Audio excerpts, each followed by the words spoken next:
En este video nos vamos a ocupar de los aspectos básicos de la estructura y función del sistema nervioso. El sistema nervioso coordina innumerables tareas motoras complejas que van desde la resolución de un reflejo nervioso hasta la realización de diversas actividades de la vida cotidiana. Este sistema nervioso está constituido por dos divisiones. Una es el sistema nervioso central y otra el sistema nervioso periférico. El sistema nervioso central está formado por el encéfalo y la médula espinal. El encéfalo se encuentra protegido por una caja ósea que es el cráneo y está formado por una serie de órganos que son el cerebro. Aquí una aclaración: cerebro es parte del encéfalo, no hay que confundir la parte con el todo. Entonces decía, el encéfalo formado por el cerebro, el cerebelo y el tronco del encéfalo, que desde arriba hacia abajo están conformados por los siguientes órganos: el mesencéfalo, la protuberancia anular y el bulbo raquídeo. Por su parte, la médula espinal está protegida por el raquis o columna vertebral y se encuentra alojada en el conducto raquídeo. El sistema nervioso periférico, formado fundamentalmente por los nervios, vamos a encontrar 12 pares de nervios craneales y 31 pares de nervios raquídeos. Esto se refiere a que estos 12 pares de nervios craneales van a emerger del encéfalo, o sea, que está protegido por el cráneo, de ahí el origen de su nombre. En tanto que el resto, los 31 pares de nervios raquídeos, son llamados así porque emergen de la médula espinal que está alojada en el raquis o columna vertebral. En cuanto a las funciones del sistema nervioso integrado, sistema nervioso central y sistema nervioso periférico, vamos a ver que las funciones son fundamentalmente estas tres: detectar los cambios en el medio interno y externo, procesar o integrar la información y responder. La detección de los cambios en el medio interno o externo lo va a realizar a partir de receptores que, modificados o alterados o perturbados a partir de un estímulo, van a iniciar una vía nerviosa en dirección hacia el centro integrador. Esa vía nerviosa se llama vía aferente, o también vía sensitiva, o vía centrípeta. El centro integrador, que puede ser algún órgano del encéfalo o la médula espinal, va a recibir esta información y la va a integrar, vinculando esa información que le llega con la que va a salir.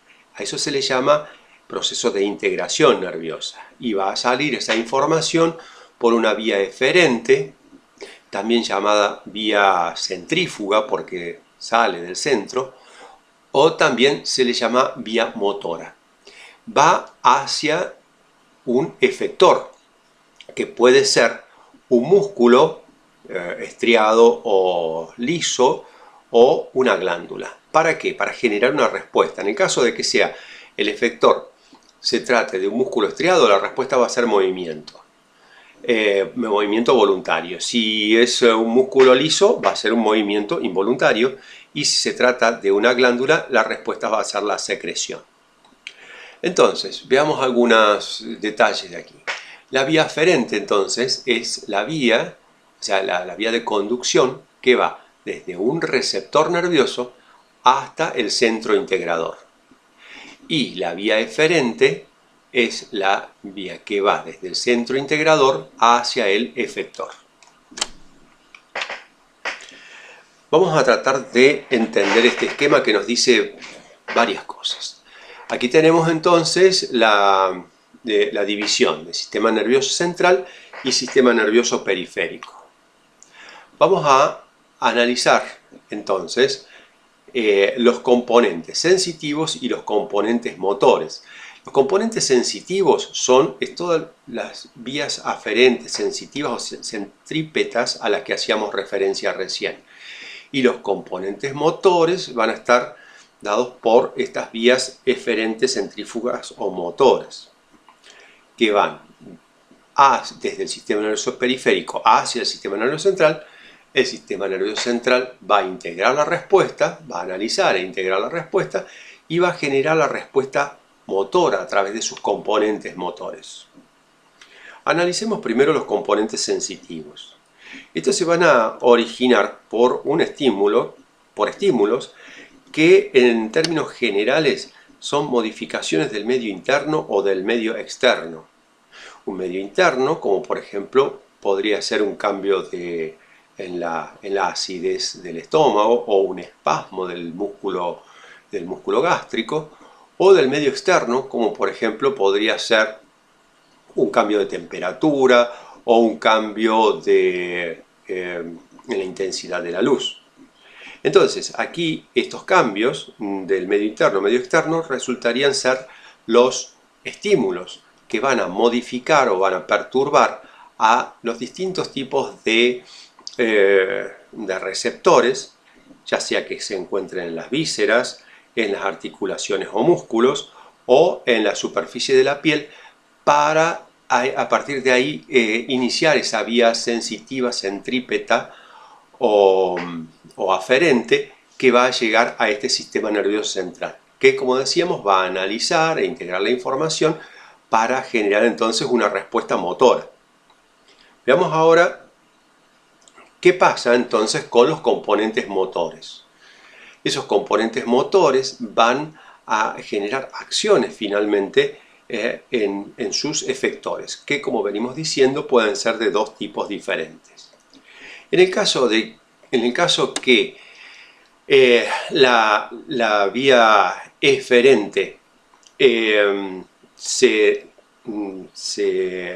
desarrolle, que vaya avanzando por los nervios motores, que son nervios que van a estimular al músculo estriado o esquelético, la respuesta va a ser de movimiento voluntario, como decíamos recientemente. En el caso de que la vía sea por el sistema nervioso autónomo, o sea, los componentes motores sean viscerales o autónomos, aquí tenemos una división que es la división simpática y la división parasimpática.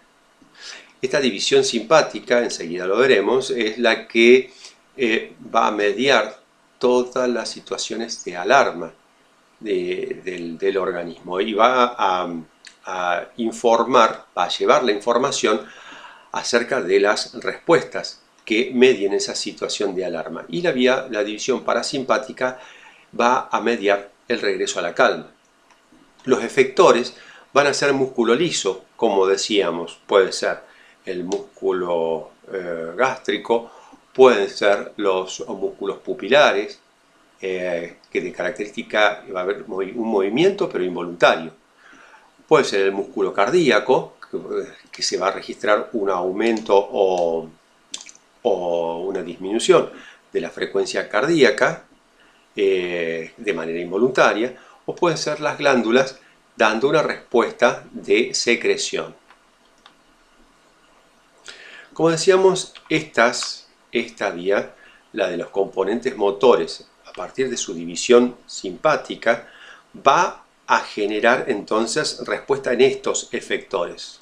De esta manera, mediando las situaciones de alerta. ¿Y qué es lo que va a producir? Una dilatación de las pupilas, ahí vamos a tener los efectos en el músculo liso. Una sequedad de la boca, o sea, una disminución a la secreción salival. Un mayor flujo sanguíneo a los músculos esqueléticos. Un aumento de la frecuencia cardíaca. Contracción de esfínteres. Va a haber un palidez, o sea, un menor flujo sanguíneo a la piel. ¿Por qué? Porque la sangre naturalmente va a fluir a los órganos internos y principalmente a los músculos y órganos vitales. Y una sudoración localizada en las manos, en las axilas. Todo esto mediando la situación de alerta. Y el sistema nervioso parasimpático va a, volvamos al esquema, la división parasimpática va también a tener acción sobre estos efectores, pero en un sentido de vuelta a la calma. Y así veremos cómo disminuye el riego sanguíneo, hay una vasodilatación de la piel, disminuye la frecuencia cardíaca, se relajan los esfínteres, se estimula la motilidad de las secreciones digestivas y se contraen las pupilas. Entonces tengamos en cuenta que estas dos imágenes nos muestran estos componentes motores viscerales o autónomos, ya sea en su división simpática o parasimpática, que tiene como efectores músculo liso, músculo cardíaco y glándulas, que es lo que decíamos recién. Y la división somática de los componentes motores van a estar enfocadas particularmente al movimiento voluntario generado por el músculo estriado esquelético. Veamos ahora cuáles son las células que forman el sistema nervioso. Tenemos dos tipos de células, las neuronas y las células de la neuroglia. Hay varias diferencias y empecemos viendo la primera es de cantidad. Las neuroglias son 9 veces mayores, en mayor cantidad se encuentran que las neuronas.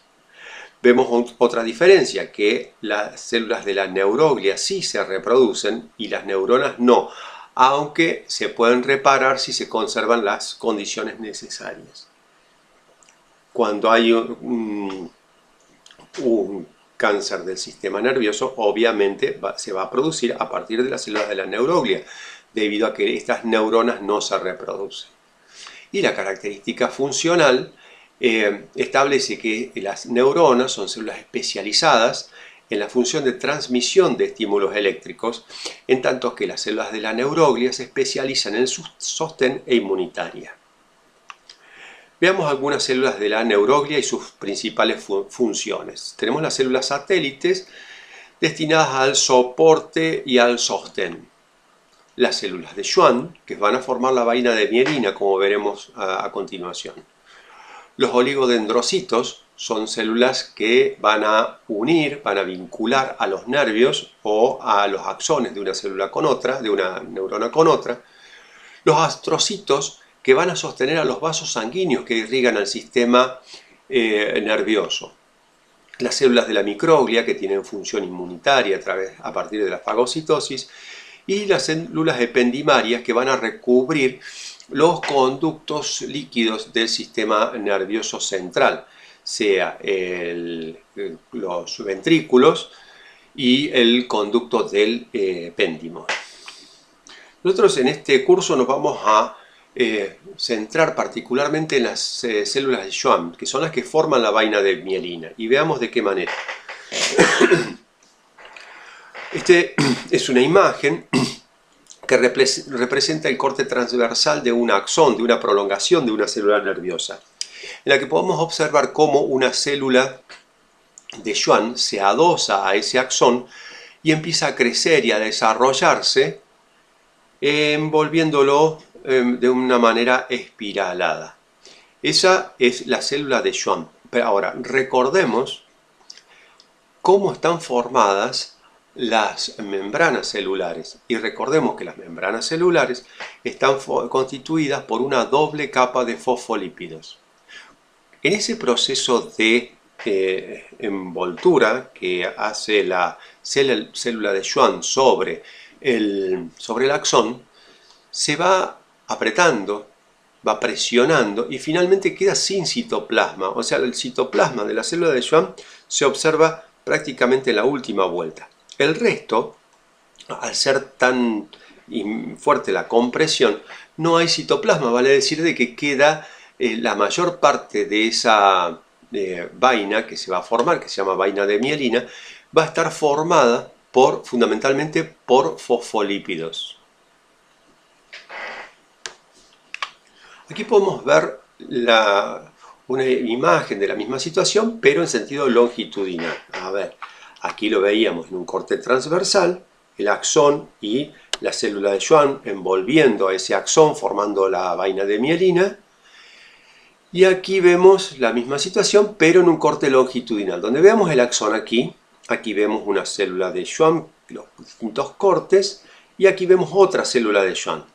Lo que queremos resaltar es justamente esto, que una célula de Schwann y otra célula de Schwann se vinculan por contigüidad, o sea, no continuidad, sino contigüidad. Son contiguas, están una al lado de la otra, y en esa relación de vecindad queda este nódulo de Rambier como uno de los, una referencia importante que tiene que ver con la funcionalidad de estas células de Schwann.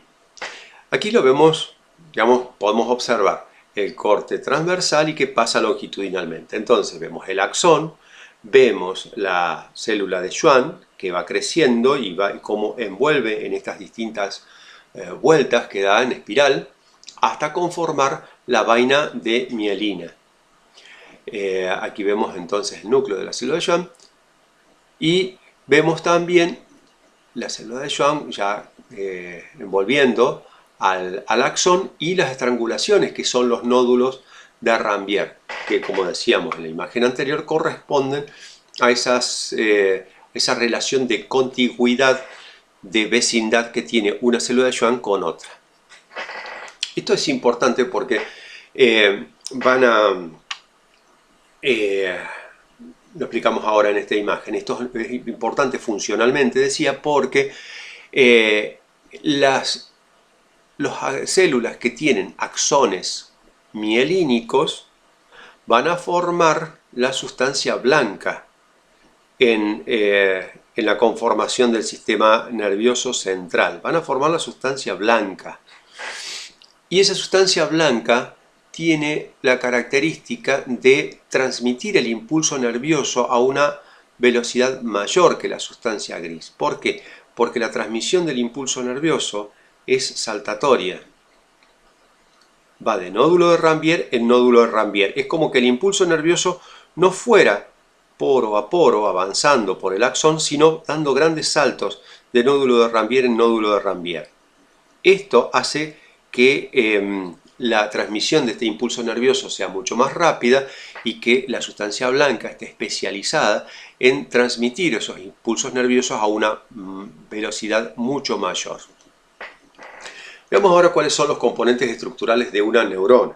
Una neurona tiene un cuerpo celular o soma, tiene un núcleo, tiene prolongaciones pequeñas en el soma que contribuyen a esa forma estrellada que tiene el cuerpo de la neurona. Estas dendritas, dendro quiere decir ramificación, y estas dendritas son las que van a transmitir la información desde otra célula vecina hacia el soma. El axón, que transmite la información desde el soma o cuerpo celular hacia a lo largo de toda su longitud. Las células de Schwann que hemos visto recién, que forman la vaina de mielina. Esas células de Schwann presentan en su vecindad con otras células de Schwann estrangulamientos que se llaman nódulos de Rambier.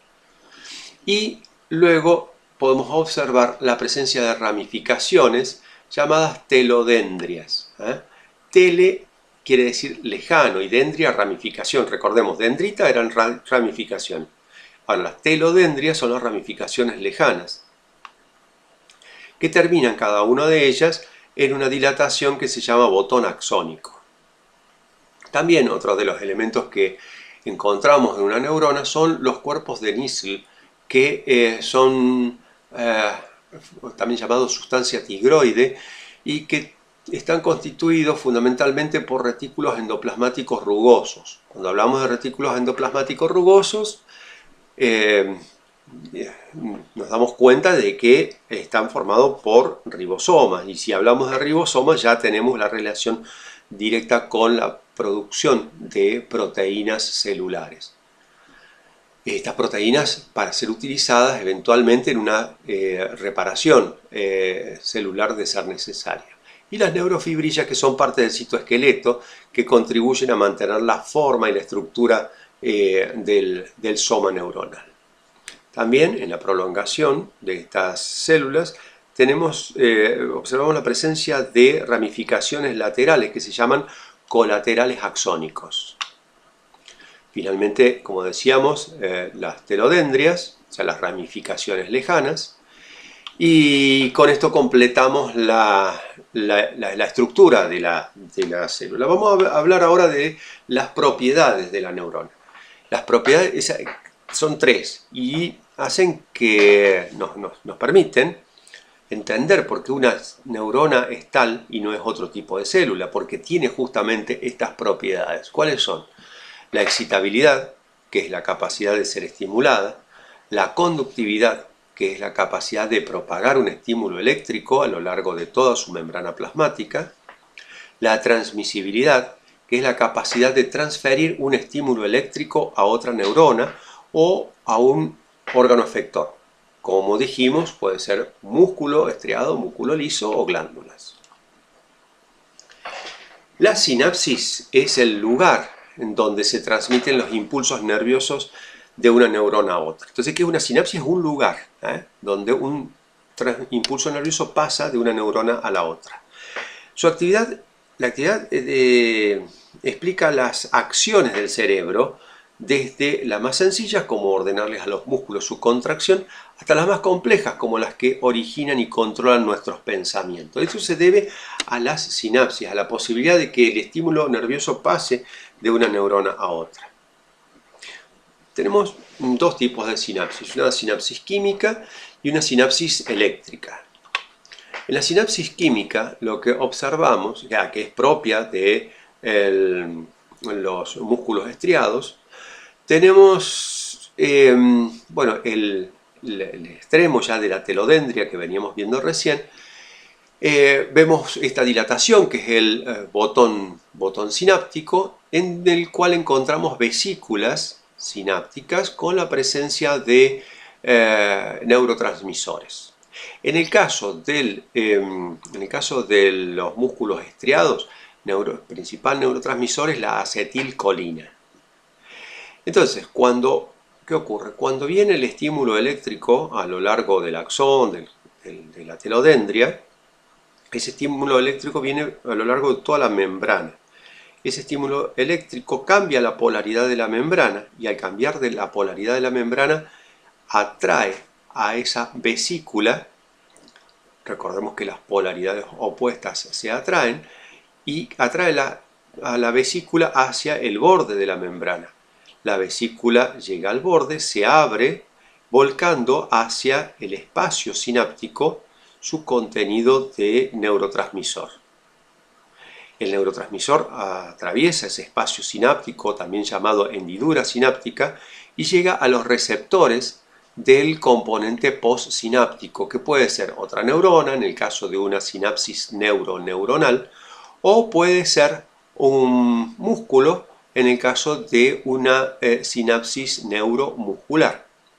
Entonces, esa unión del neurotransmisor con el receptor es un proceso químico, pero que perturba, que altera a ese receptor, que como está en la membrana, de un componente también que tiene la capacidad de excitabilidad, va a hacer que ese fenómeno químico, esa unión, esa perturbación del receptor, inicie otro potencial eléctrico por el cual el impulso nervioso siga avanzando. Vale decir de que tenemos un estímulo eléctrico que es transformado en una clave química hasta que llega a estos receptores postsinápticos y vuelve otra vez a ser un estímulo eléctrico. Las sinapsis eléctricas están dadas por no relaciones, aquí tenemos que ser precisos con los términos. Esto es las relaciones que se dan entre los dos componentes, o sea, presináptico y postsinápticos en una sinapsis química. La relación del componente presináptico con el postsináptico es de contigüidad, están contiguos, vecinos. En cambio, en la relación que se da en una sinapsis eléctrica, la relación entre el componente presináptico y el postsináptico es de continuidad. Hay una continuidad, hay una comunicación entre el citoplasma de la célula presináptica con el de la postsináptica. Y esto se dan a partir de este tipo de uniones en hendiduras, como figura aquí, que hacen que haya una continuidad, se continúe este citoplasma con el de la célula que va a recibir el estímulo. Veamos ahora qué ocurre con la dirección del impulso en la neurona. Algo ya habíamos adelantado cuando decíamos que las dendritas son las ramificaciones que llevan el impulso hacia el soma neuronal. Y el axón son la ramificación más larga que lleva la información bajo la forma de un estímulo eléctrico desde el soma neuronal hacia los botones sinápticos terminales, que van a ir a la siguiente neurona o a otro efector. Según la cantidad de ramificaciones, las neuronas se pueden dividir en bipolares, como es el caso de una interneurona, de una célula que se encuentra en la sustancia gris medular; unipolar, donde tiene un solo polo, el cuerpo y un solo polo, que es el caso de las neuronas sensitivas; y multipolar, que son las neuronas motoras, donde vemos el caso que estábamos analizando recién, o sea, una forma estrellada con múltiples dendritas, un axón y las ramificaciones las telodendrias. Tienen múltiples polos.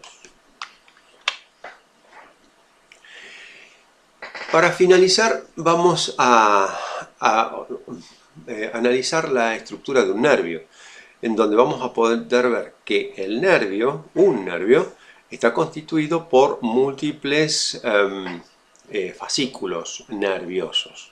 Y cada fascículo nervioso está constituido por una cantidad importante de fibras nerviosas o neuronas.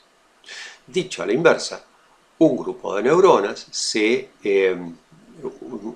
vinculan a través de un fascículo, y múltiples fascículos van a formar un nervio. Todas estas estructuras tienen envolturas de tejido conjuntivo, que en el caso de la envoltura que envuelve a la totalidad del nervio se llama epineuro, la que envuelve al fascículo nervioso se llama perineuro, y la envoltura de tejido conjuntivo que envuelve a cada célula nerviosa, cada neurona, se llama endoneuro. Aquí también una cuestión funcional, o sea, a partir de esta cuestión estructural, una cuestión funcional. La ley del todo nada, que a nivel muscular habíamos dicho que se cumple a nivel fascicular, la diferencia con el tejido nervioso es que la ley del todo nada aquí también se cumple, pero no a nivel fascicular, sino a nivel fibra, a nivel célula. Y eso es una diferencia de funcionamiento importante de ambos tejidos. Si este video te ha resultado de interés, te pedimos como siempre que nos acompañes con un me gusta en el canal YouTube, que te suscribas a nuestro canal, y si necesitas comunicarte con nosotros, ahí te dejamos las vías de comunicación. Muchas gracias.